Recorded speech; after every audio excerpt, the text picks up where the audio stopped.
Welcome, Flip Clock fans. I just decided to go over a few things that has to do with restoring flip clocks. In case any of you are interested in getting into this, there are some bare minimum tools you're going to need, and I have quite a few laid out here for you. Some are completely necessary, and some are just handy, and some are just fancy. So we're going to go through these and see what you think. I'll try to put, say, an index down in the comments so that you can jump to something that you may be interested in. So the first thing you're going to need is screwdrivers, of course, to get into the clock. There's various sizes, types of screws, but there's some basics that you're going to need. So the first thing is you want the Phillips head screwdriver, and you probably want a number 1 and a number 2. So that's going to pretty much meet most of your requirements.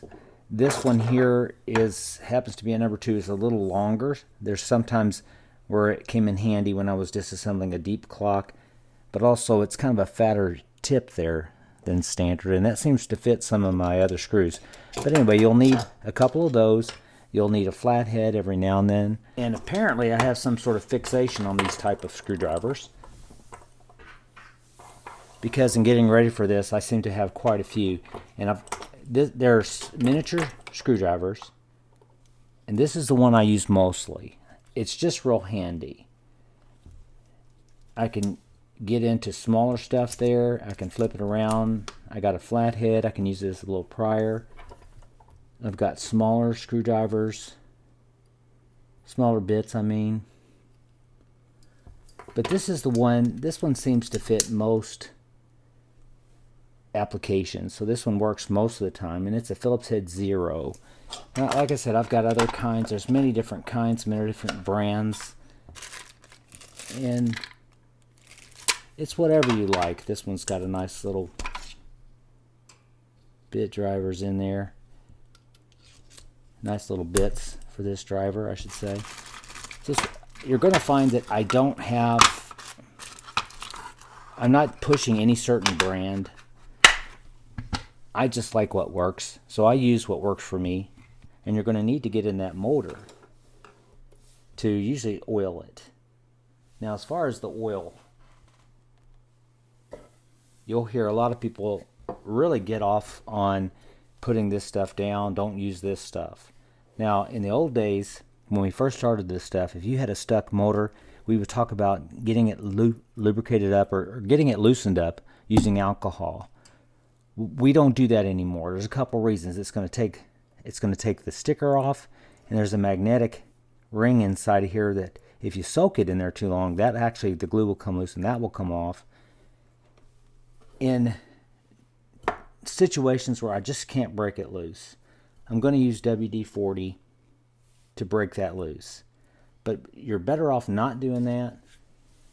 And I'm not advocating one over the other, but this lubricant here is very good at getting in there and loosening things up, and it's long lasting, and this is what I use now.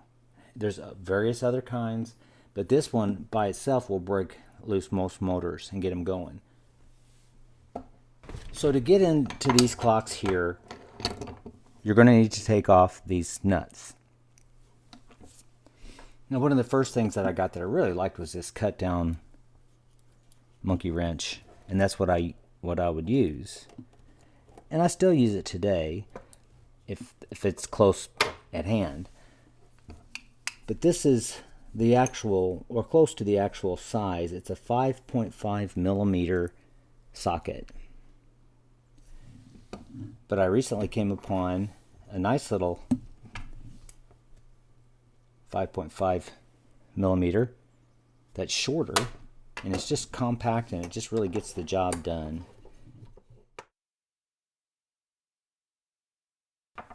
Now, one of the things, this is not necessary, but it replaces this, and it's just fancy. It's a Knipex pliers wrench, and it really gets in there and gets the job done. So if you have a birthday coming up and somebody wants to know what you want, because they're not giving them away. You set it to where it's just just under that size, and you could just grab hold of it and it's always tight and it gets the job done. So it's better than the cut down wrench, because it really gets in there and gets the job done, and you can keep that grip on there. But again, nothing beats getting it on with this. So what's next is you're going to need some sort of pick. This is an awl, I think they call it. It's got a very sharp point, as does this. This has a cut-off point. There are certain clocks that have springs on the inside that I use that for. You could try to use one of these, but it gets in the way. Anyway, that's one of the custom tools I have, and it seems pretty wimpy custom, just cutting that tip off, but sometimes you have to do that to get the job done. So these picks can be used for any number of things, and one of the things is to work to get off these things. So I'm sure there's a tool to do that, and usually they don't come off this easily. But what's going to happen is you'll be pushing hard and you'll scratch the case, so you might want to tape around here. So that's how I typically get them off. I would like to get a key that goes in here to get these off, but I don't do it every day. If I did it every day, then I would probably get something like that. But there's all kinds of custom tools I've made in the past.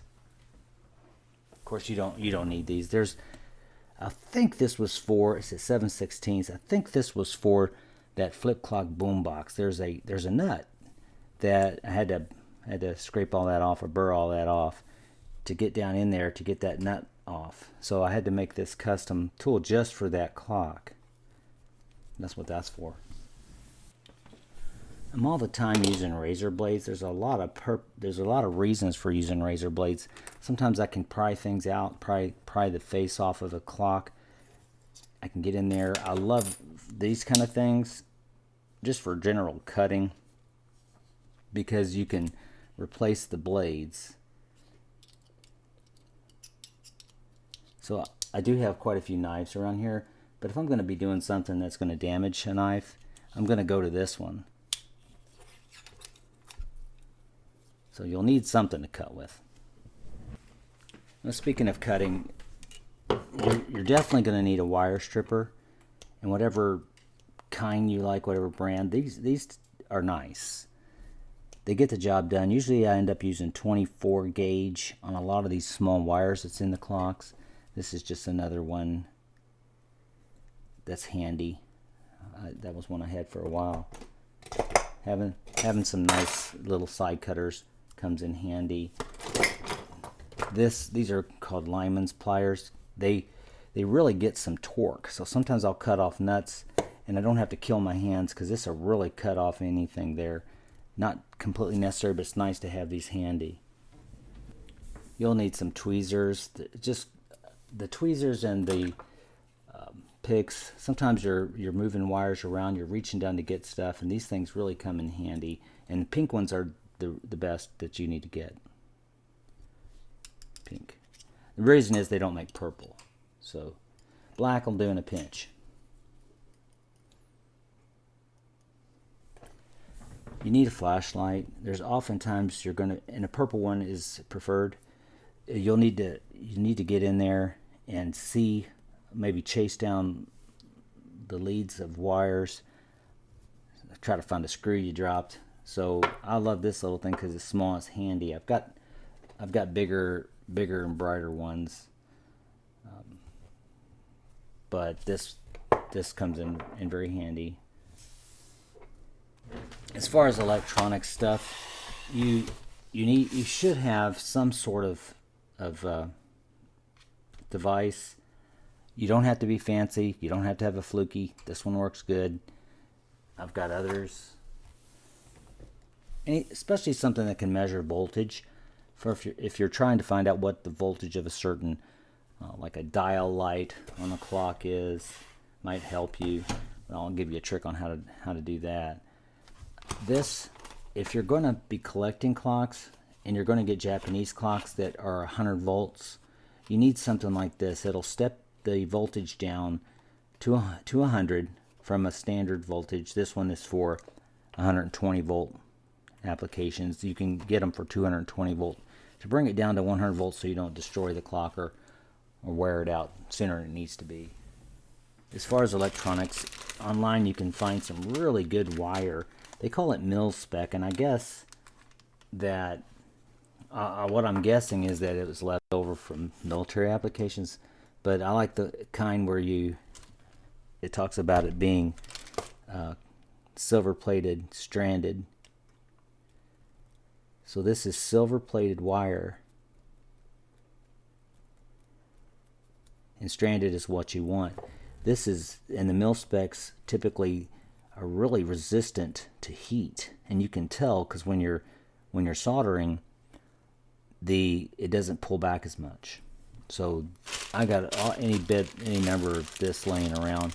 It doesn't really matter the color, but the gauge is usually about 24. What's this one? Yeah.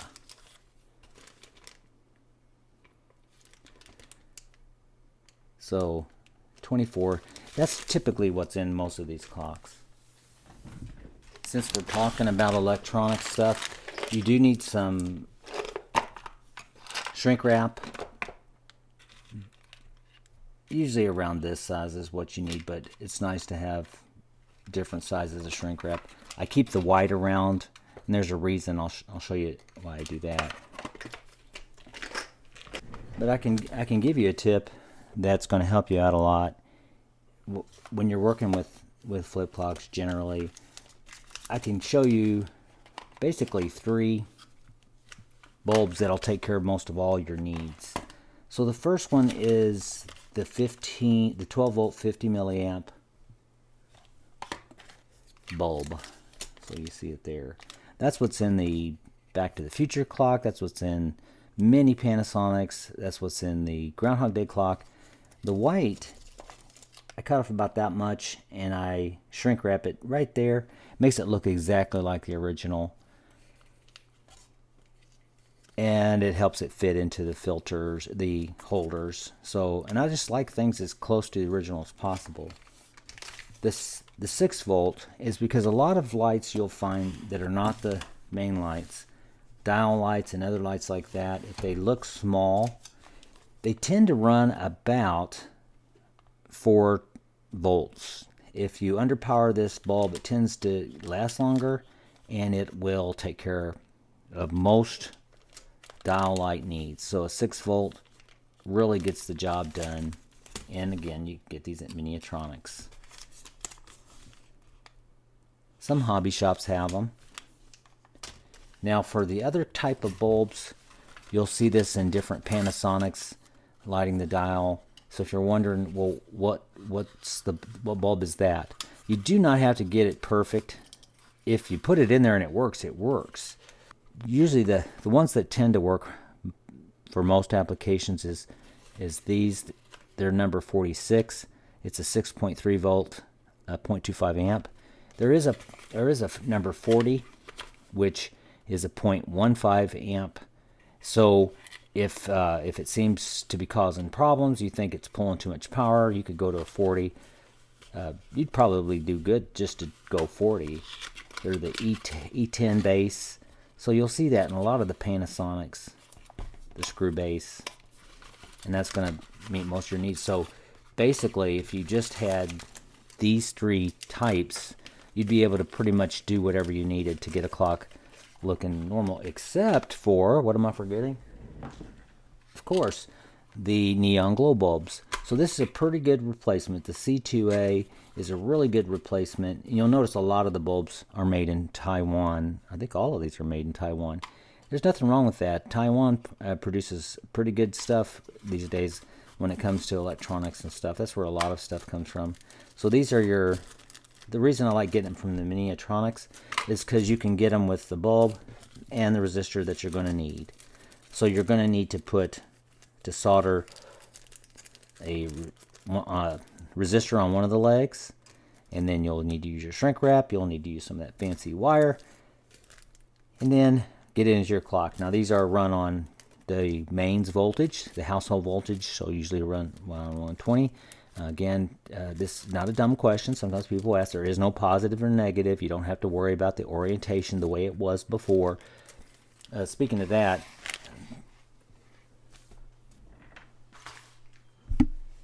these little bulbs here, they will run on AC or DC.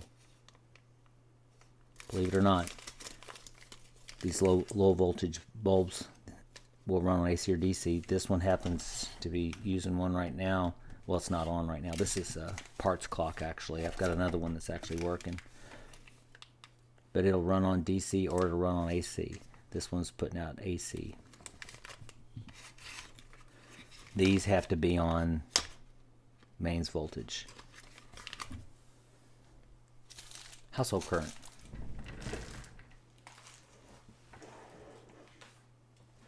We talked a little bit about the motors, about using oil on there. Any light oil will work, believe it or not, to get those going again. But if you're looking at the volume, if it's scratchy, you'll need to use something to get that broke loose.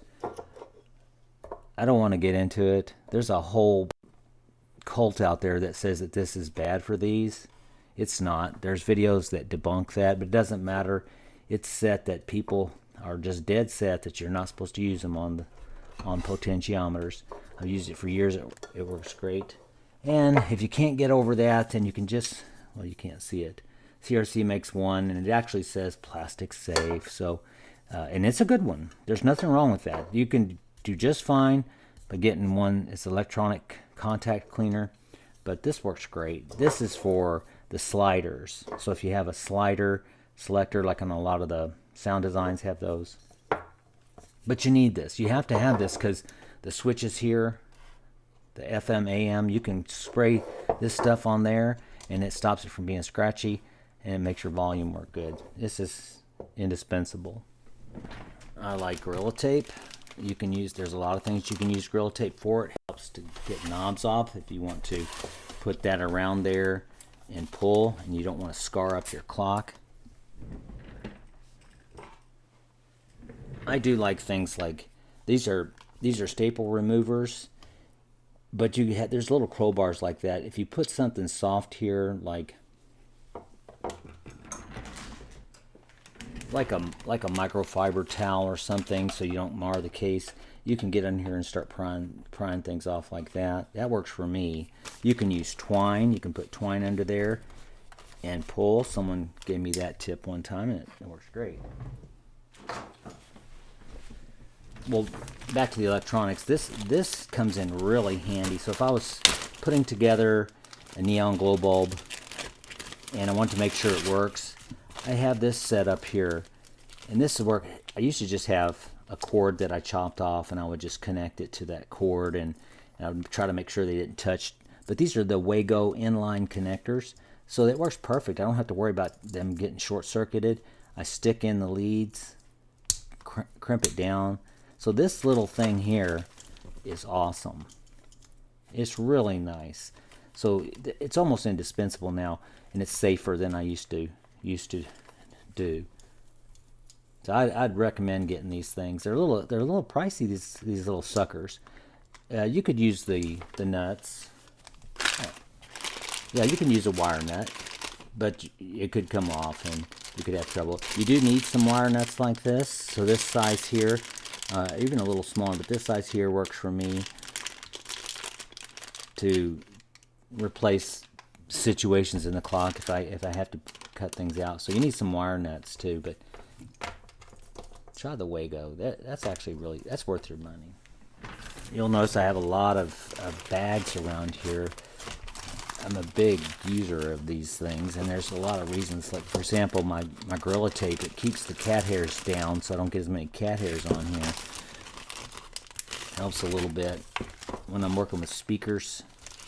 And if you do this, get your speaker out, wrap it with some tissue paper or bubble wrap, and put it in the bag right away so you don't puncture your cone. It saved me on this here.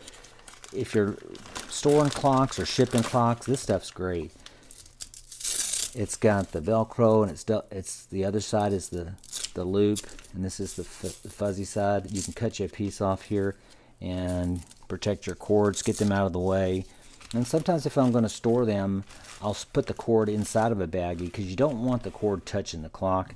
It will just damage the clock over time.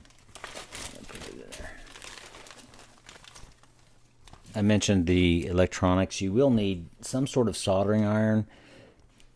There's a person who doesn't like the way I say that. Soldering. I say soldering, and that's the way I'm going to say it, I guess. Soldering. This is an inexpensive soldering iron, but you can adjust the temperature. And usually I got it around 400 because you'll need some solder. It's nice to have a tip cleaner. You see, this is nicely tinned. That means it's got a nice coat on there. That stops it from breaking down, oxidizing. So you clean your tip so you can do your business better. Definitely need. You can get a simple setup and it'll do just fine. You don't have to spend a lot of money. I've got probably 2 or 3 of these laying around here. I've got one that's nicer, and I do like it a little better, but this one's just nice and handy. Definitely need that. Well, that's just a little look at some of the tools you would use in restoring flip clocks. Of course, there's no how-to. I haven't shown you any of that. There are some videos I have that do show some on how to make bulbs, how to get them situated. If there's any questions or if you want to see something in particular, just give me a holler in the comments. Let me know. I'm sure there's going to be people disagree with me on a few things, and that's okay. As long as we're nice about it, it's all right. We can't all be right. Well, that's it. I hope this has helped someone. Thanks for taking the time.